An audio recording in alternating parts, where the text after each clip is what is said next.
80% of salvations approximately are coming from churches that have been planted in the last 5 years. Amazing. So Wow. Welcome back to the Young Adults Today podcast. I'm your host, Josiah Kennealy. In just a moment, I sit down with my wife, Micah Kennealy, and Gerad Strong from the Church Multiplication Network. We're talking about the surge of church growth that's happening across the country right now, led by young adults, Gen Z, and Millennials. And together we unpack how this generation is not walking away from the church. They're actually helping revive it through church planting, authentic discipleship, and innovative ministry approaches like young adult ministry. Before we dive in, make sure to subscribe wherever you're listening. We're so glad that you're here. So we have a brand new free gift for you just for tuning in.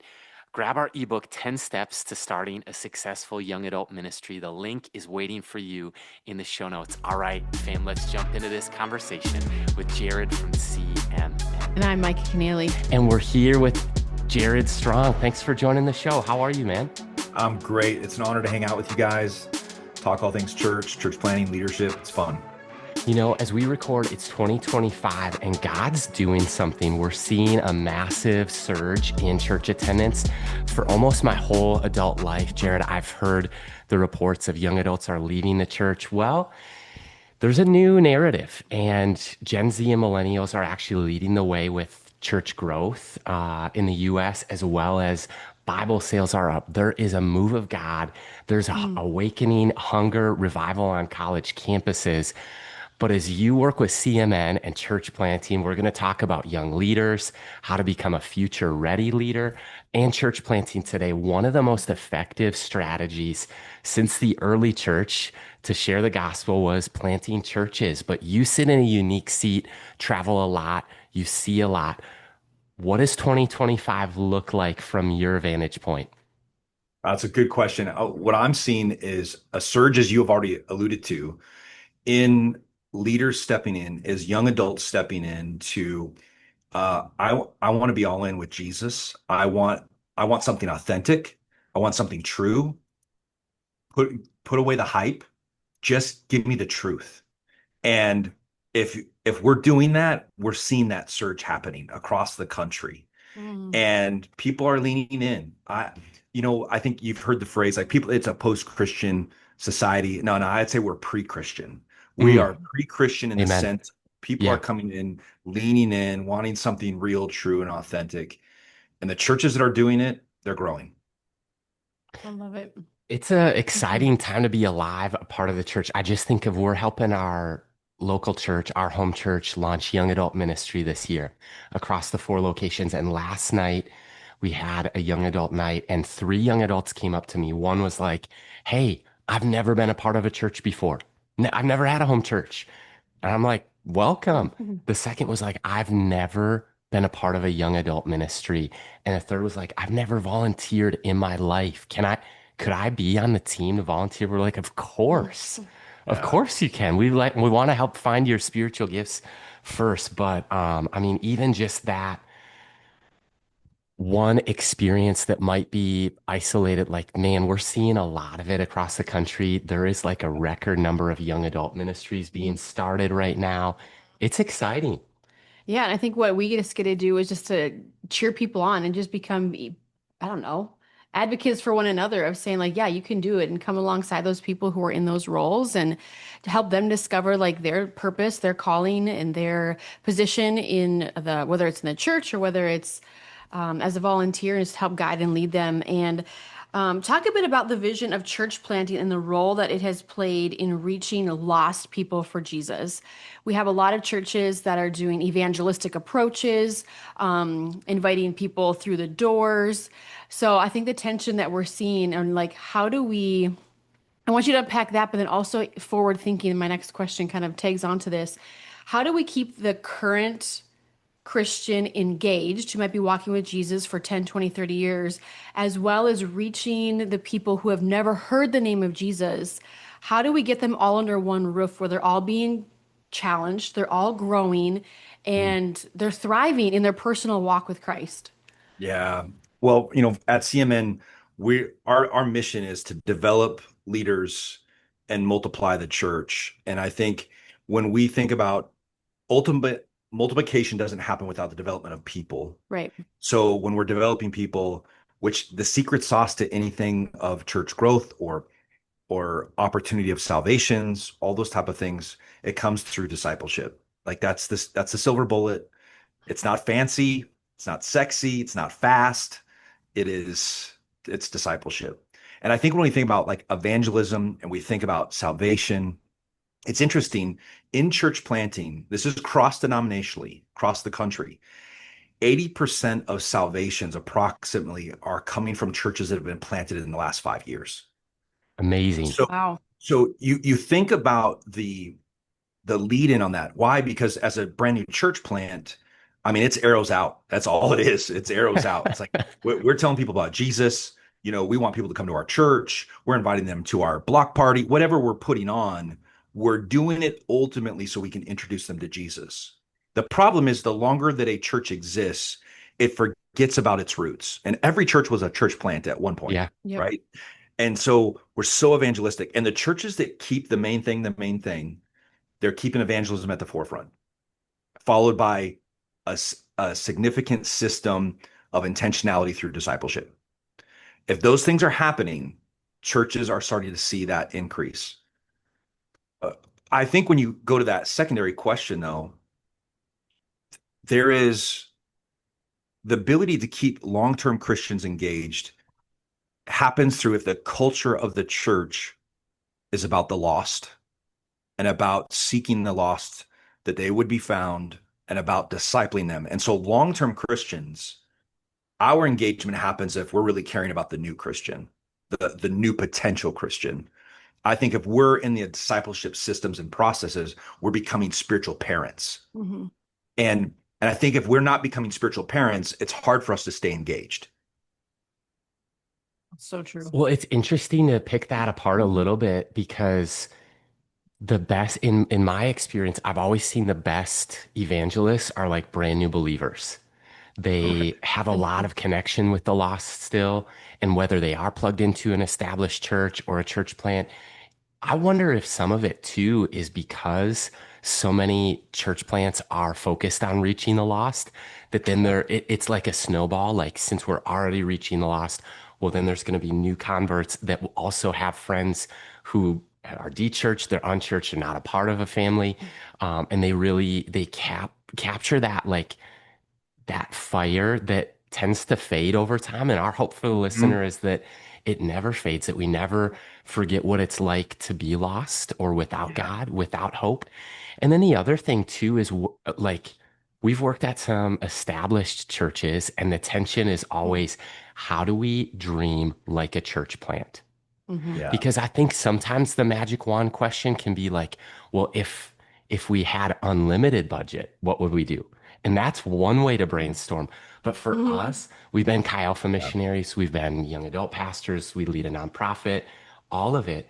I think where the grit and the creativity gets unlocked is when you think, okay, since we have about $0 and anything is possible, what are Yeah. our best ideas? And it's amazing how, like, a charcuterie board competition for young adults, how engagement is through the roof and everyone's participating, or a photo scavenger hunt, or just different things like, how can we really think through the after party, and how do we really get people mixing and mingling and name Hmm. tags on or numbers on hands, and just really kind of think church plant like thoughts. Yeah. Do you have more thoughts on that? One of the things I think from a cultural standpoint, from the top down in a church, if you can get the pastor, you can get the support team, whether they're paid or not. All right. If they can behave in such a way where they've got friends that are lost, unsaved friends, it will shift the culture pretty quickly. Hmm. If you couldn't tell by the mustache, I used to be in law enforcement. Yo, And so while I pastored, I was the head chaplain and a part-time sheriff's deputy. wow. And I had more fun connecting with the people I served with on the street, in patrol, all those things. But over that period of time, I got to lead 14 deputies to the Lord. Them and their whole families came to our church. And staying connected. Like if you don't have friends that cuss, you probably need to reevaluate, the circles you're in. And I know that seems a little like, ooh, to some people might be offended by that, but Mm-mm. if I as a leader can ensure that I'm around the lost, it changes the way I view church life. It changes the way I will, use a rubric to assimilate. How am I going to bring people into our processes, like a charcuterie board, Mhm. competition or anything like that? I'm thinking differently because I have friends that don't believe what I believe. Wow. I love that. And I think it's a great challenge for leaders in roles of with pastor or you're volunteering is to like we need to broaden our horizons to really realize like what did Jesus do? He ate with the sinners. He talked Yeah, to the woman at the well. Like he flipped tables. Like he was unconventional in that yeah, way. When you're rooted in Christ and you're walking with him and you do have your solid people, but then you're also evangelizing through your lifestyle of people that you surround yourself with in the marketplace or volunteer roles. Like they see something different in you. They see yeah, something brighter in you. Like we literally had a gentleman work on our house the other day. And he had said to Josiah, he's like, dude, your vibe is totally different than anybody else. And that was like a non-Christian term a lot of people use, like your vibe. Be like, okay. But it's like when you right. have an opportunity right then and there to say, well, can I share? Like, it's not really a vibe, it's who I associate with. And his name's Jesus, and he changed my life. And Yes. that passion in us should come out, and our faith should be built as we begin to share our testimonies, as we share Wow. the true hope of Jesus Christ to everybody, because we might not have the biggest bank account or the biggest Yeah. house or the biggest opportunities before us to invite people in as a form of hospitality, but we can offer hope to anybody we Oh my like gosh. walk across the street. Like we have the golden ticket, and we can point them to Jesus. And I'd be curious to hear more of your story, Jared, of like, where did your passion come from when it comes to life and leadership and law enforcement, and how this has evolved to where you are today? Like, how has your circles of passion overlapped? If you could just give us a brief overview of what that's looked like for Yeah. you. I didn't get saved till the end of high school. Wow. Somebody invited me to church. Wow. Next thing I know, I'm at the altar giving my life to Jesus. And I feel called to be a pastor, but I hadn't even no clue what that meant. So I go to Bible college, meet my wife, we get married. Long story short, we started in ministry pastoring.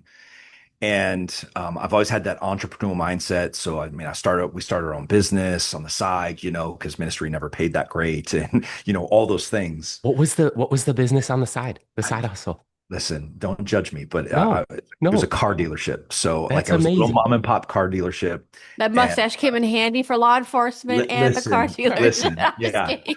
yeah, and listen, I wasn't just selling cars; I was selling Jesus. It was fun. That's right. That's But like, right. That's but good. one of the things about that process is that I I'm such an extrovert. I want Yeah, to be around people. for sure. But one of the things I found myself very quickly doing is the longer I was in the church bubble, the more I found myself becoming pharisaical. Whoa. I was like, man, you're not holy, that kind of stuff. And I'm like, I catch myself and I'm like, wait a second, I'm a sinner saved by grace. What am I doing? And so I just wanted to be in environments and places where people were messy. And so when I was later pastoring in South Dakota, where I was at, I was the associate pastor before I became the lead. And they asked me to start the chaplain program. So I did. I started a chaplain program for the sheriff's office. I'm out to lunch with a lieutenant and a sergeant, and they said to me, we trust you more if you were one of us. Wow. And I said, well, what does that mean? And so I find out, well, I got to do all these tryouts and all this other stuff. So I mean, I prepared myself for 6 months. I went through all the tryouts and passed, and did a psych eval. So found out I wasn't completely crazy. And then I go through training at night until I got all my certifications and then got sworn in. And one of the things that I've loved is the longer that I have served in church, I find the little things really, like I make big things out of little things. Like a really cheesy example, like, man, I didn't like that song that we picked for worship, or Yep. man, like why do we do it this way, or somebody would come and complain to me as the pastor, and they'd come to complain to me, and I was just on a shift the night before dealing with somebody who just lost a loved one. And everything's in perspective. Mm-hmm. Your little thing that you want to complain about in the church is nothing compared to what I Yep. just witnessed last night. Yeah. Let, let's reframe this. Uh-huh. And so one of the things I've loved about staying close to the lost is that it causes me to reframe my Christianity, my passion, my understanding, and also like let's not make big things out of little things that are really insignificant. And let's keep the main thing, and that's Jesus. Yeah. Uh, so I've always loved that integration. All that to say, we ended up multiplying our church. We went through a season of revitalization, and we planted 7 campuses in 2 years. Oh my And goodness. and then from that, God just kind of started opening doors and relationships. I ended up going to Dallas, Texas, and serving for a season there, and then I ended up here at the Church Multiplication Network. So I I love telling my stories, but also like I need pastors to just look at things differently, think differently. Like, Mm-hmm. and I think that's probably my biggest kick I'm on right now is like I need to think differently. How do I help leaders think differently so we see the lost saved and them discipled? Because man, we've got young people that are coming into our churches that they need a shot. They need somebody to believe in them, to be a spiritual Yeah. parent to them, spiritual mom or dad to them, and say, now I see something in you. God has an anointing and a calling on you. How do I help you get into what that assignment is that the Lord's commissioned for you to do? If I can get pastors to think that way, man, that's a win. But that all comes through being close to the lost, Mm-hmm. being integrated in my community, thinking outside the box. Let's but you know what I think outside the box, it's the basics. It's Yeah. just walking with Jesus. Hmm. We've overcomplicated this church thing a bit too much, in my opinion. For But sure. I think that's amazing. I love you, love the fact that you shared that part of your story because I think that's a great challenge. And I'd be curious, what challenge or advice do you have for maybe somebody who is in a pastoral role who feels insulated, isolated within the church walls due to their position, and they're not strategically positioning themselves before the lost currently because they're so focused internally. Yeah. Because we can become critical Christians to yeah, anybody, and then our hearts are hardened. We get bitter, we get angry, we get worked up about the worship set, or lights aren't on, or fog's too much, or whatever, and we can just really, I don't know, become desensitized essentially because we yeah, become so insulated. So when it comes to the insulation and isolation factors of maybe our role or position, and maybe like we're beginning to have a critical spirit, how do we get back on the train of Jesus, essentially? Like, what is the come to yeah, Jesus moment? And because with that, I think mission and vision drift can start happening because we start focusing on the logistics instead of the human heart. Logistics right, meaning the right. look of the building, the look of the Yeah, volunteers. How would you challenge somebody or encourage somebody who maybe finds themselves in that position of like, wow, I don't like looking in the mirror right now. Like, how did I yeah, get here? And yeah. so, what insight do you have for that, if that makes any sense? Well, no matter what you would explore, there's going to be risk involved. Yeah. And so if you're a leader listening to this and you're like, "Ugh," you're going to have to take a step of risk. And depending on your context that you lead in and where you're at, like if I'm in a urban or metropolitan area, man, I'm going to make some side cash and I'm going to go be an Uber driver and I'm going to meet people on the streets, picking them up, give them rides to the airport or to their place of business, and like listen to people's stories. Hmm. Hear what God like what God could do in their life. You imagine it that way. Like I heard your story, and I'm not saying beat them over the head with a Bible, but I mean, listen to them. What's their life like? What's their story? What tragedy or pain have they been through? And one of the things I've realized is that if I'll listen well enough and I'll be an active listener, I'll zero in on pain Oh my gosh. because we will connect more to each other's pain than our successes. Wow. Hmm. When we make it all about our successes, then it becomes a bragging contest and we start like like unhealthy measurement. But when we zero in on pain, we start hearing people and then we start having empathy for them and we start asking like, man, I'm so sorry you lost that person. Can I, before you get out of my car, can I pray for you? can I just pray peace over you? Is that okay with you? And if they say no, then no. Okay, well, I'll pray for you anyway, whatever it is. But another thing, if you're in a smaller community context, man, go be a volunteer firefighter. Go go be a volunteer first responder. Go be a chaplain. Do some of these things. I mean, there's I when I turn on the radio, like matter of fact, it was just yesterday. I'm driving home from work and I listen to the radio, and there's a commercial for becoming a firefighter. Like we need Unbelievable. more firefighters. Wow. Like they're volunteer probably to start with, but then you can get in and whatever. But all those things integrate you into the community in such a way Yeah. where you get around people that don't think like you, don't operate like you, don't process like you. And one of the things I love to do when I travel, and if I get a chance to speak to leaders, a stat that I like to share with them is the unclaimed number in their area.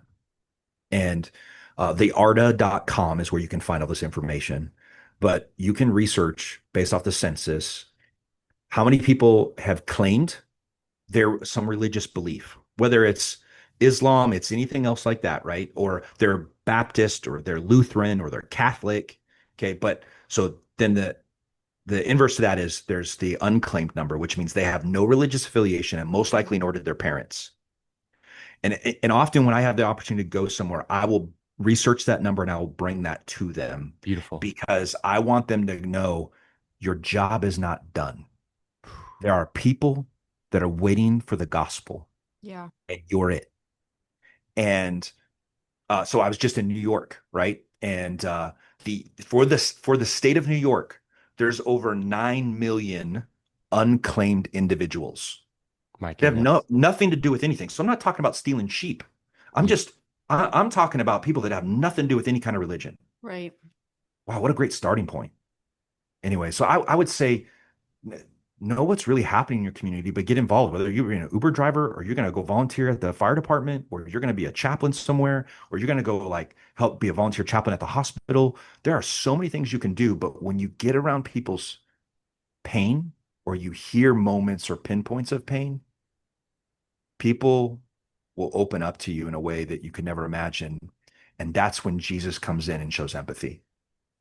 Amen. My goodness, it's Mhm. beautiful. You've touched on three things that I would love to just dive into for a second, Jared, because one of them, I see a huge future trend and it's already happening. You've touched on it, but the idea of bivocational ministry. Mhm. And I noticed that you brought that up a couple times already. There's definitely like side hustles are okay for Christians. We've Yeah. had Eric Hook on the podcast and he does some amazing things with I help pastors get jobs.com. And I'm just seeing more and more like there's kind of a dual benefit for most leaders and pastors or church planters, young leaders. For us, for example, our family, we've got two kids, a few days away from a third baby. So, like, inflation is real, the cost of a Mhm. refrigerator going out, having this and that. Like, young families tend to have a lot of expenses. So, if you can have a side hustle or bivocational ministry, like a little bit of infusion of some extra cash doesn't hurt, especially Yeah. if you're in that church planter vibe or nonprofit campus ministry, that kind of stuff.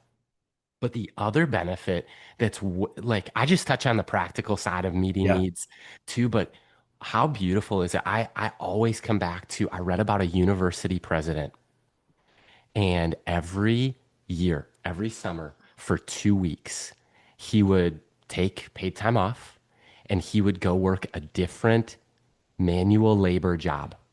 And the reason is he didn't want to become a leader in the high castle, removed from, isolated from everyone else, like Micah was describing. Yeah. But he wanted to get down in the trenches. What do people talk about? Almost like undercover boss a little bit, like Yep. just be Yeah. one of the people. What is it like to be a non-leader? What's it like to Yeah. be on the front lines or a recent grad? And that thing. So I think bivocational ministry is not a lesser ministry. I would wonder at times if it might not be feasible with like, forever, but for the right season, um, man, what a beautiful, I don't think it's a lesser ministry at all. The second, I'd ask you this, are there certain skills that are more helpful for church planters? Or because, like, you brought up being an extrovert and entrepreneurial. And I think we both have those streaks going.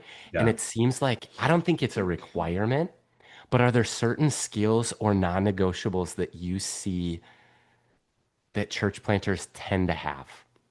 Sure.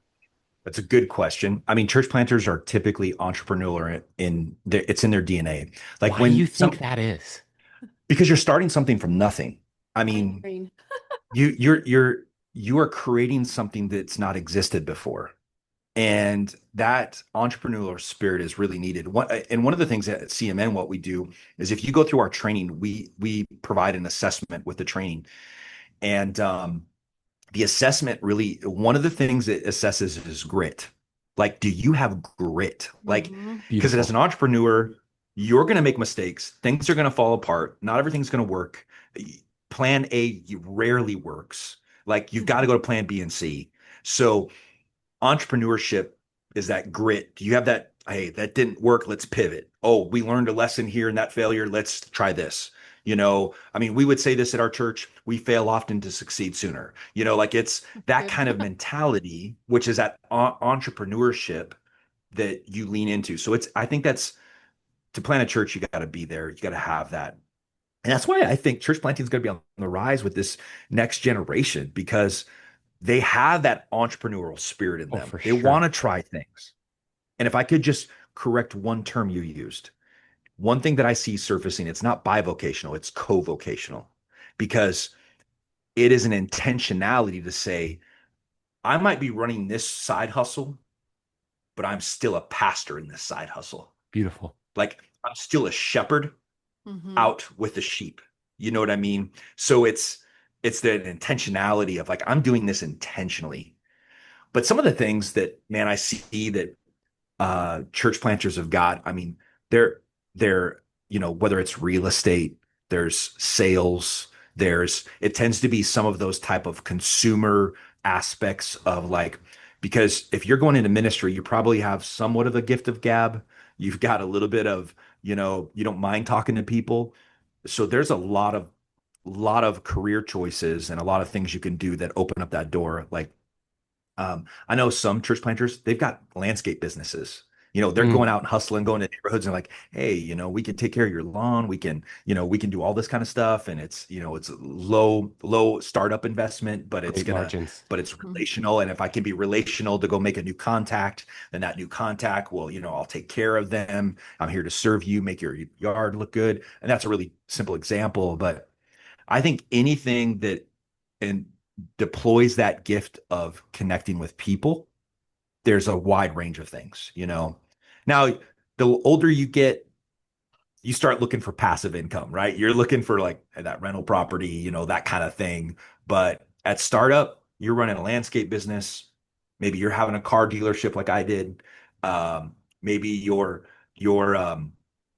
doing some of those things like maybe having a business where you produce something, a product like, hey, we make these really high end, bougie soaps or something like that. Like there's people that do all kinds of stuff. But if I could say it's not any one specific thing, it's where it makes you get or allows you to encounter people. And if I wasn't coaching a brand new church planter, which I get the privilege to do from time to time, one on one, is you've got to do something that gets you in front of people because being in front of people gives you an opportunity to be Jesus to them. Yep. That's awesome. I love that. And just kind of transitioning to the next thing of like just talking about next gen thoughts. You already touched on it, like some of the things that they desire. They're very entrepreneurial. They want to make a difference around the world. Why do you believe that young adult ministry is so vital in this day and age?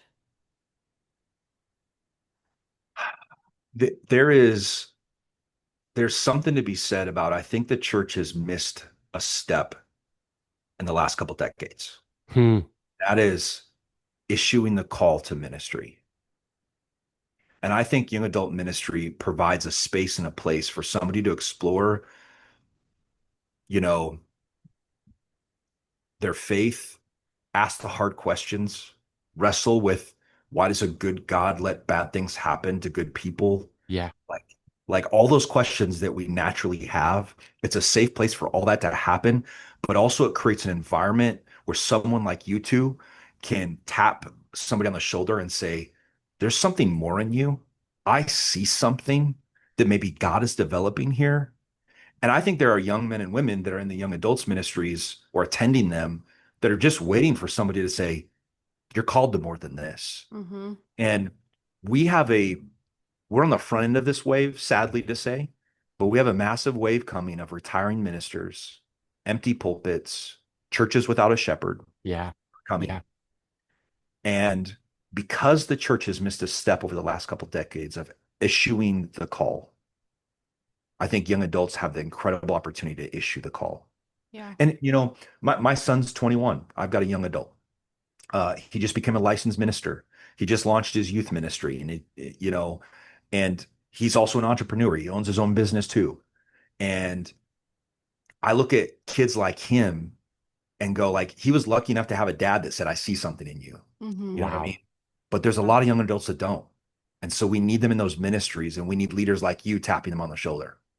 So good. I want a follow-up question. With the church planting desire, like in your heart to see more multiplication and what your role that you play and everything like that, that God's put you in, if slash I should say when revival does happen and the people start flooding the church doors and walls, does a majority of the churches in the US have the capacity to withstand the herd of people that's going to be coming through those doors?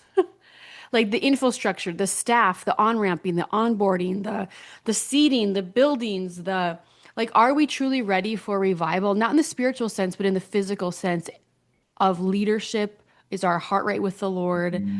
And I don't know, like we're on the brink of something, but what have we been preparing for? And are we truly ready as the church? I'd love to hear your insight from a church planting perspective because you understand how, I mean, you did 7 churches in 2 years. You understand the multiplication side of things, right? Yeah, I'll put it this way. I did a short little video I just posted on my social media a few weeks ago. And I said, why would God send you more people if you're not ready for them? And here's what I know. Like you go back to the Old Testament, there's a story of like, hey, we need water, let's dig some ditches. We God's not going to send rain. God's not going to send water unless we dig ditches.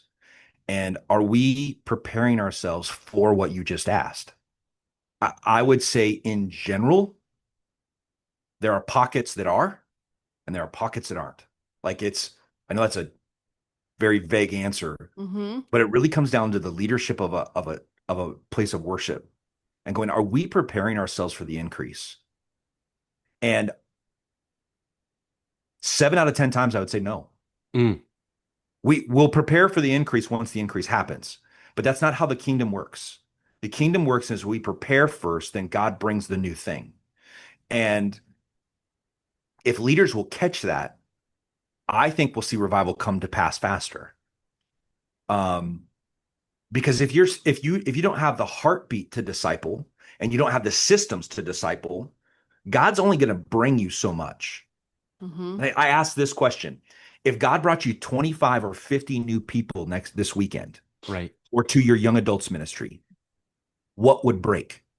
Mm-hmm. That's great. So, and 9 times out of 10, we can find something that's going to break. If you brought us an increase like that, we're going to break somewhere. Well, what is that? Now address that break. That's how we're going to increase that. How are we going to change that? So I'm not trying to like systematize revival, but I Right. don't I don't think it happens unless we prepare for it. And most of the time, I don't see leaders preparing for it. So would you say a lack of preparation is actually prolonging the coming of Jesus?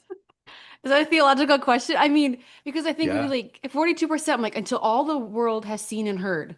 I keep yeah. coming back to that. And I just heard, was it last year, 2 years ago? It actually moved from 42% to 43%. We're like, we're going in the wrong direction.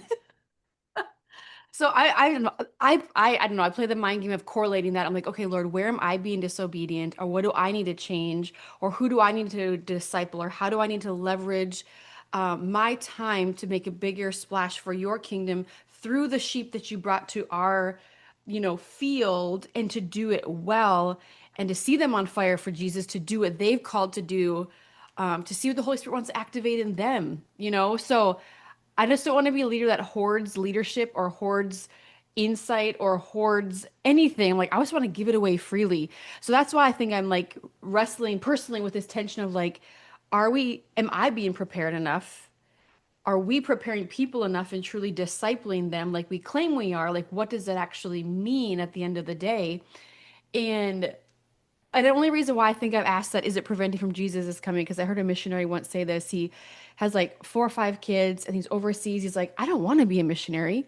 I just respond to the call of Jesus because I want Jesus to come back sooner rather than later. Like, the only reason I'm in the field is to help get him here sooner. So I think that causes or has caused me to theologically look at what is the correlation here and what is my responsibility here as just Beautiful. one person trying to multiply or Yeah, and impart I wisdom. think it's a very valid question. It's an extremely valid question. I I theologically don't can't say like, well, we've got to dig more ditches and we got to prepare more so that way Jesus Right. will come. The danger in that if we go too far Hmm. is then it becomes transactional. Right. And Totally. when and so every person that God entrusts to us, as long as we can keep it a transformational relationship, not a transactional one, where our heart's in the right place. Right. But like for you guys, it's how are you doing to work yourself out of a job? If Hmm. you're working yourself out of a job and raising up another leader within your ministry to carry something else so it frees your plate up, then you're doing the right thing. And the question would be, is that task transactional or transformational? Hmm. If the task is a tool for transformation, you're winning. If it's just a tool for a task, then it's, Right. well, I'm just using people. So how am I developing them? And I think if you can run it through that grid and you're working yourself out of a job, not just so you can just sit on the sidelines and cheer everybody on, but it's because when you work yourself out of something, God puts you into something new or something bigger. He increases it. It's like the tale of the talents, right? Hmm. God gave you something. What are you doing to invest it? Now you've invested it properly. Now he's going to give you more. So it's that kind of perspective. And I would say from the heart, I hear from you two, you're doing it. Just keep giving it away. Man, that Hmm. is our heart. Hmm. And we do some things locally. We do some things with our district in the state of Minnesota. And then Young Adults Today is all across the country, wherever God brings us, leader conferences, etc. But it's funny that you say that because I think the number one thing the commonality of whether we're at Emmanuel locally, MNAOG stuff with young adults, or Young Adults Today, the common theme or the common thread is like equipping next generation leaders, Yeah. raising up leaders, working ourselves out of a job, and not just creating work for people. But Right. like I'll just say this, Jared, and I think it's similar to your story. I had a youth pastor who asked me to preach when I was like 17, 18 years old Mm-hmm. and gave me an opportunity to lead a small group and just kept giving me opportunities. We're going on a mission trip. Hey, Josiah, pray for people like you're a pastor. Hmm. That team never once said you're called to ministry, but I wrestled with that my entire senior Yeah. year. And I agree with you that there's like a two aspect thing. There is clearly a lot of churches that are going to be open. There's a coming Yeah. wave of, if the average age cross denominationally is like 55 and change of a senior leader or pastor. And then there's also this beautiful opportunity to raise up young leaders, to, I think, to let people explore calling. What are other ways that young adult ministry leaders can focus on transformational opportunities to explore That's good. callings and not just transactional tasks? Like, it's kind of the difference between dumping and empowering or delegating. Yeah. Hmm. You know what I mean? Like, That's Yeah. good. it's Yep. not just like, hey, yo, here's everything that's on my plate. See you, I'm going. But it's Right. like, no, hey, could I give you this opportunity and I'm going to coach you through it? and Yes. we'll talk more about it afterwards. But do you Yeah. have thoughts on that? Yeah. So, super simple, basic principled system that if you've been in church probably a long time, you probably heard this before. So just by the way, there's nothing new under the sun. So, the process that I encourage that I walked through with is it's a four-step process. It's I do, you're going to watch me do it, and then we're going to talk about it. I'm going to do it, you're going to help me do it, and then we're going to talk about it. Right. And then you're going to do it, I'm going to help you do it, and then we're going to talk about it. And then finally, you're going to do it, I'm going to watch you do it, and then we're going to talk about it. But in the American church today, we Wow. skip, we talk. We Whoa. skip, we talk. So that's where everything goes sideways. Because it's in the we talk is where discipleship happens. It's in the we talk where the why behind the what, right? Like, why am I doing this? Like, if I don't understand it, then I'm not going to understand the implications of why this task, why this position, why this duty is reasonable to ask me to do it, and also kingdom impacting. So, and in that whole discussion piece, that we talk part, it's where we hear each other's stories. Hmm. Like, how did you meet Jesus? And what has the Lord done for you? Like, because we're doing something together, it slows that handoff down. So where relationship is established, skills are transferred, and there is an accountability process naturally built into it to ensure quality stays high. I love that. Just don't skip we talk. It reminds me, like, this is also, we have kids that are about 4 and 5 years old right now. So with the dishes right over there, like, I think through those four compartments all the time. And then it's like pastoring is similar to parenting. If you're not a parent yet, I think if you choose and if God has kids in your future, I think you'll see a lot of spiritual parenting, a lot of biological or in the home parenting. It's pretty similar. And we Yeah. were at the zoo a while ago, and our youngest daughter was still in a stroller at the time, and our older one like wanted to push it.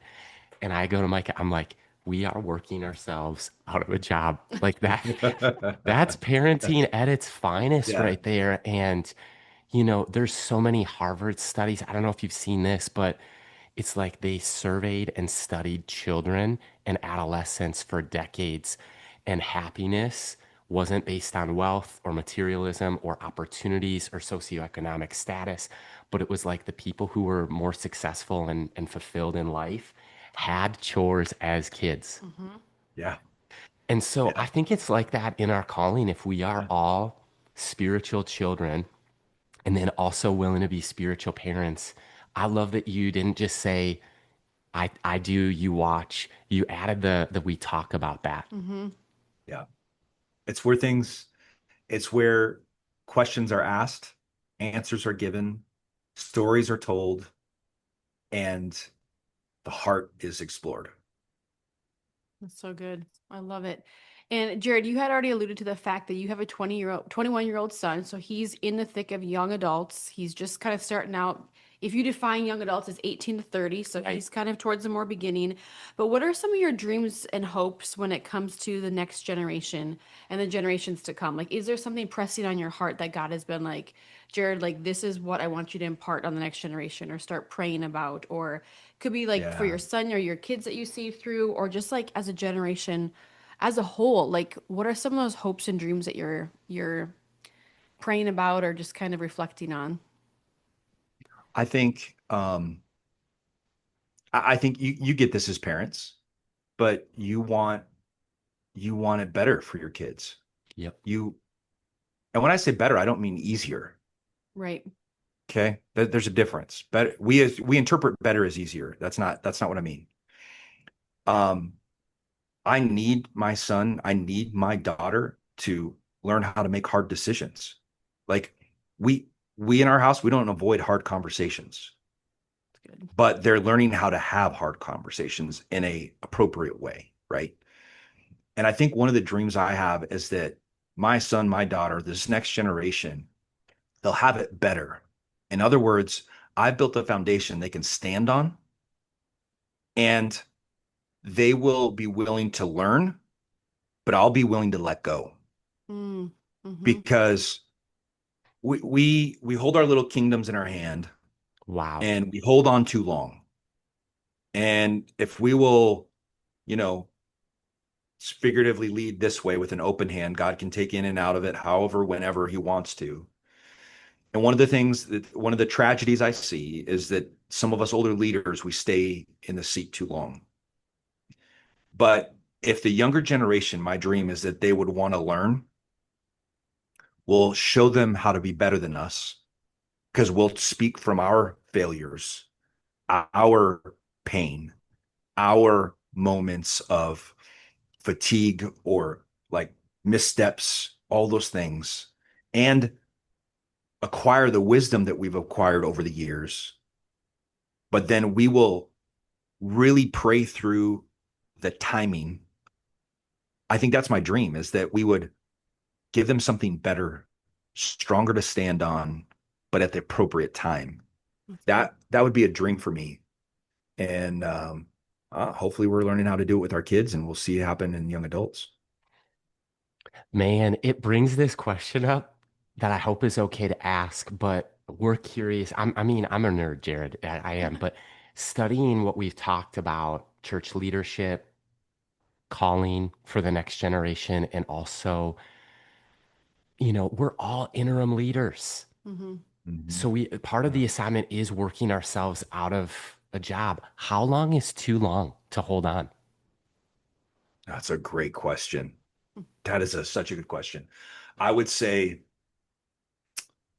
uh, okay, I'll answer it with part of my story.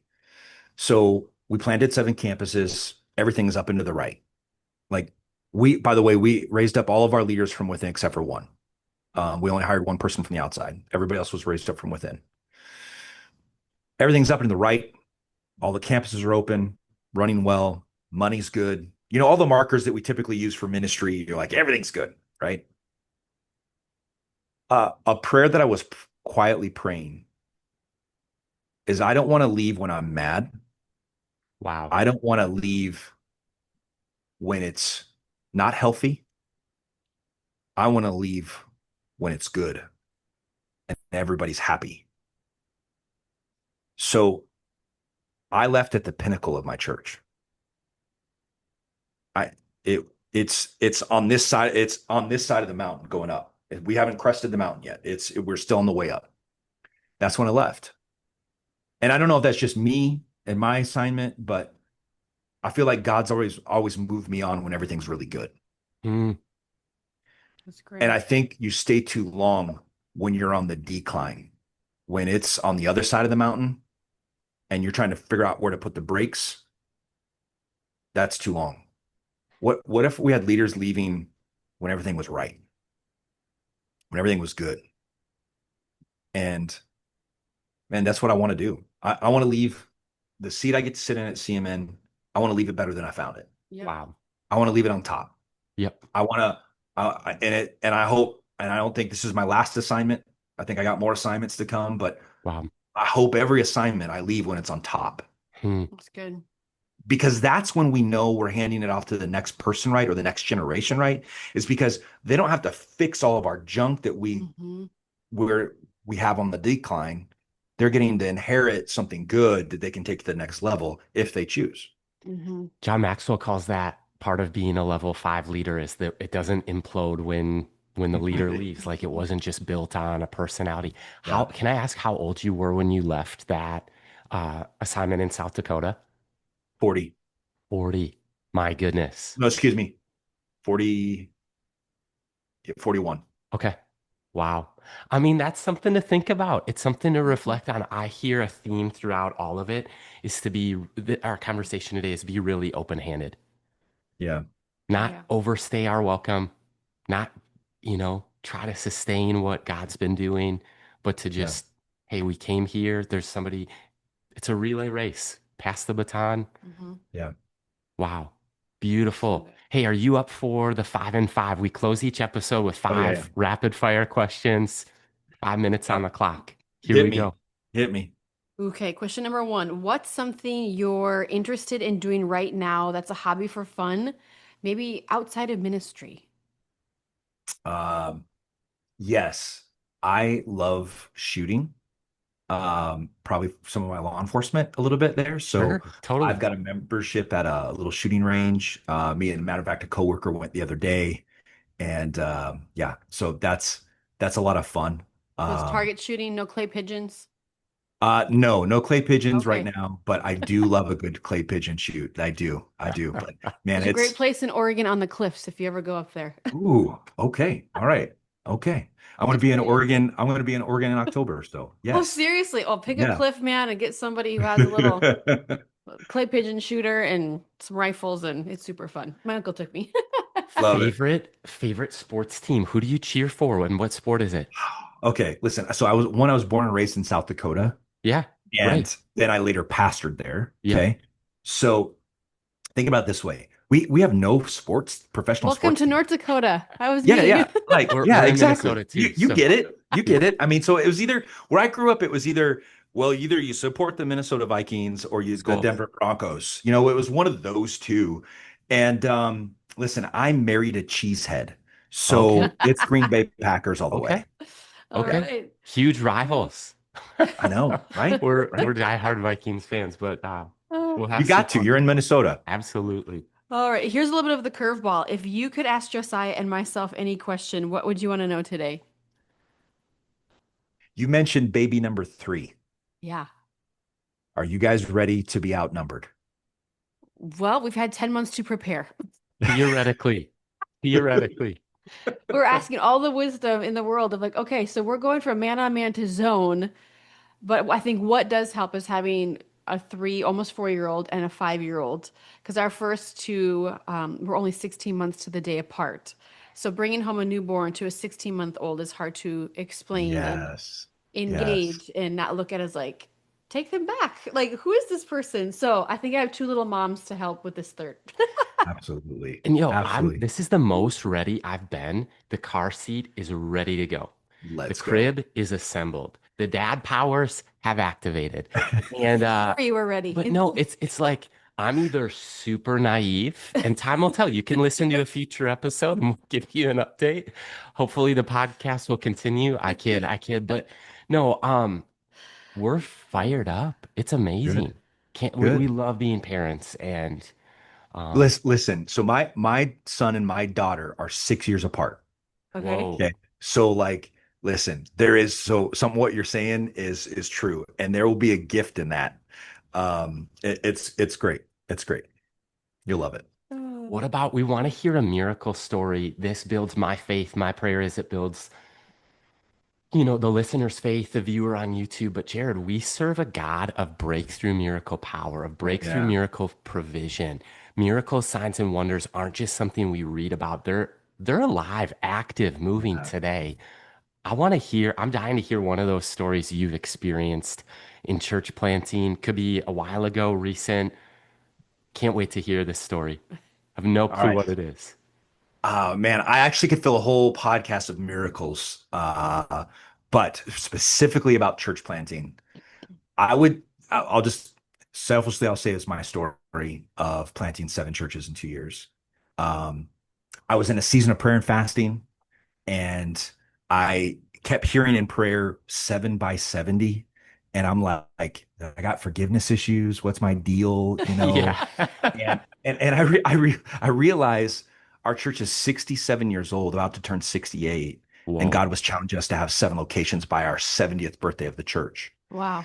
I run it by my wife, who's the realist, and she said, "I think that could be God," and that's when I knew I was in trouble. I didn't Wow. know where the leaders were going to come from, didn't know where the money was going to come from, and I had just finished revitalizing a church. I've never planted a church before. I had that entrepreneurial spirit, but I didn't know what I was doing. And that's when I went to Church Multiplication Network, and I told at the time the director was Chris Rayleigh, Yeah. and he now pastors the Oaks in Right. in Dallas. And I told Chris this dream, and he said, "That's crazy, but let's figure it out." And listen, there's something about saying publicly what the Lord's put in your heart.